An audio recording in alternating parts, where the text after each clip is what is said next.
नमस्कार। आज हम एक ऐसी घटना पर बात कर रहे हैं जिसने सबको झकझोर दिया है। हाँ बिल्कुल। एयर इंडिया फ्लाइट 171 का हादसा। वही जो 12 जून 2025 को अहमदाबाद में हुआ। सोचिए, लंदन जाने वाली उड़ान थी और टेक ऑफ के सिर्फ 32 सेकंड के अंदर क्रैश हो गई। बहुत ही भयानक। हमारे पास इस पर कई रिपोर्ट्स हैं और जो AIB है, मतलब भारत की विमान दुर्घटना जांच एजेंसी, हाँ, AIB। उनकी शुरुआती जांच के भी कुछ अंश हैं। तो आज हम कोशिश करेंगे कि इन स्रोतों को थोड़ा समझें कि असल में हुआ क्या था उस दिन और इसका असर क्या रहा, कौन से सवाल उठे। चलें शुरू करें। हाँ जरूर। यह हादसा वाकई बहुत बड़ा था। एयर इंडिया का बोइंग 787-8 ड्रीमलाइनर विमान था, अहमदाबाद से उड़ा और उड़ते ही शहर में जो BJ मेडिकल कॉलेज है उसके कैंपस में जा गिरा।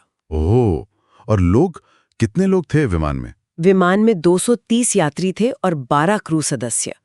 और दुखद बात यह है कि उनमें से सिर्फ एक यात्री ही बच पाया। सिर्फ एक?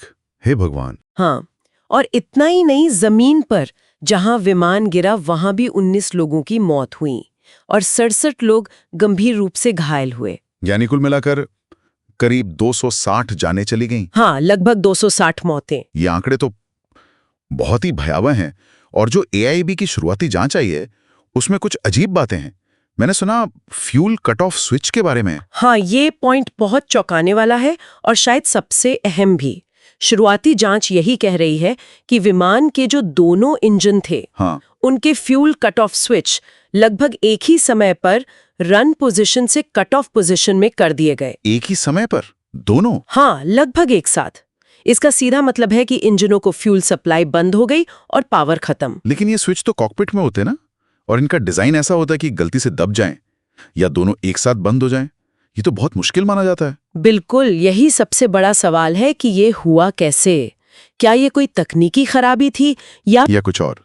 वो कॉकपिट वॉइस रिकॉर्डिंग का भी जिक्र था, उसमें क्या पता चला? हाँ, CVR में एक पायलट दूसरे से पूछता सुनाई दे रहा है, उसने फ्यूल क्यों बंद किया, और दूसरा पायलट इनकार कर रहा है। अच्छा, मतलब पायलटों के बीच भी कंफ्यूजन था? ऐसा लगता है। और हैरानी की बात यह कि दोनों पायलट बहुत अनुभवी थे। एक के पास तो 15,600 घंटे से ज्यादा का फ्लाइंग एक्सपीरियंस था ओह, और दूसरे के पास भी करीब 3,400 घंटे। इतने अनुभवी पायलट! तो फिर ये कैसे हुआ? जांचकर्ता क्या मान रहे हैं? देखिए, अभी कुछ पक्का नहीं है।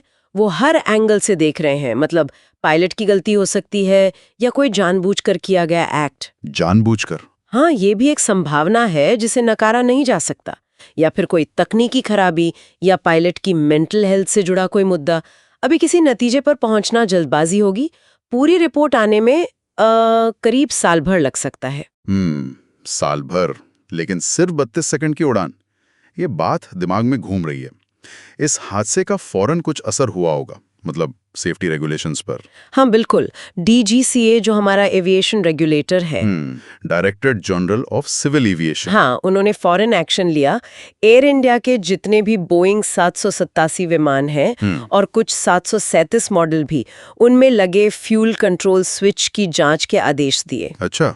और एक और बात सामने आई, अमेरिका की जो FAA है, उन्होंने 2018 में इसी तरह के स्विच को लेकर एक एडवाइजरी जारी की थी।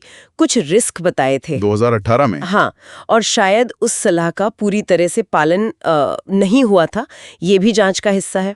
और एयर इंडिया ने खुद क्या किया? फ्लाइट्स वगैरह रोकी? हाँ, एयर इंडिया ने भी कदम उठाए। सेफ्टी रिव्यू के लिए उन्होंने 21 जून से 15 जुलाई तक कुछ इंटरनेशनल फ्लाइट्स रोक दी।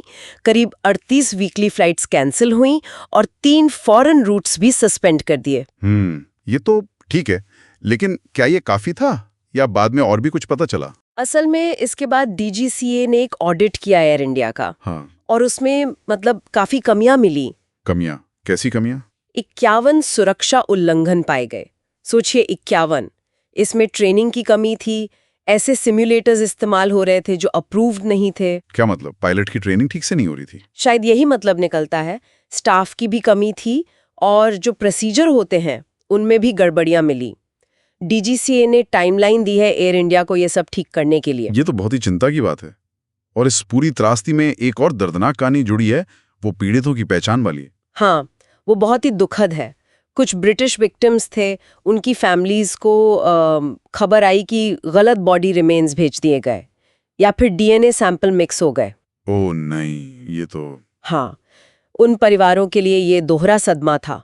भारत के विदेश मंत्रालय ने माना है कि ऐसा हुआ है और उन्होंने मदद का भरोसा दिया है। कुछ परिवारों को तो अपने तय अंतिम संस्कार भी कैंसिल करने पड़े। ये कल्पना करना भी मुश्किल है कि उन पर क्या बीती होगी। अच्छा, ये जो हादसा है, इसका एविएशन हिस्ट्री में क्या सिग्निफिकेंस है? ये बोइंग 787 ड्रीम लाइनर के लिए बहुत बड़ी घटना है। ये विमान 2011 में सर्विस में आया था। हाँ, ड्रीम लाइनर। और तब से लेके अब तक ये पहली ऐसी घातक दुर्घटना है जिसमें 787 विमान पूरी तरह नष्ट हुआ हो। मतलब फर्स्ट हल लॉस है ये। और भारत के लिए भी ये हाल के सालों की सबसे भयानक विमान त्रासदियों में से एक है। और इस हादसे ने फिर से उन बहसों को हवा दी है जो पायलटों की मेंटल हेल्थ और वेलनेस से जुड़ी हैं, साथ ही एविएशन सेफ्टी और दुर्घटना के बाद की प्रक्रियाओं में ट्रांसपेरेंसी कितनी जरूरी है, इस पे भी जोर दिया है। तो अगर हम संक्षेप में देखें, शुरुआती जांच में फ्यूल स्विच का अजीब तरह से बंद होना और पायलटों का कंफ्यूजन सामने आया है। फिर रेगुलेटर ने एक्शन लिया, एयरलाइन की सेफ्टी में कमियां मिली और सबसे दुखद, पीड़ितों के परिवारों को पहचान की तकलीफ से गुजरना पड़ा। बिल्कुल सही। ये पूरी घटना हमें यही दिखाती है कि एविएशन सेफ्टी कितनी जटिल चीज है। इसमें नियमों का पालन, टेक्नोलॉजी और सबसे बढ़कर मानवीय पहलू जिसमें पायलट की सेहत, ट्रेनिंग, सब कुछ शामिल है, कितना मायने रखता है। हाँ, एक्सपर्ट्स भी यही कह रहे हैं कि शायद कोई एक कारण नहीं है, बल्कि कई चीजें एक साथ गलत हुई होंगी। इंसान, मशीन, सिस्टम, सब कुछ। सही कहा। अब यहाँ एक अहम सवाल मन में आता है, जब तक पूरी जांच रिपोर्ट नहीं आ जाती, तब तक फौरी तौर पर सुरक्षा की चिंताएं दूर करने और किसी नतीजे पर पहुंचने से बचने के बीच वो सही संतुलन कैसे बनाया जाए? ये बहुत मुश्किल सवाल है। और ये हादसा भविष्य में ऐसी त्रासदियों को रोकने के लिए हमारे सिस्टम, हमारी जांच प्रक्रियाओं, हमारी पारदर्शिता पर क्या गहरे सवाल खड़े करता है, ये सोचने वाली बात है।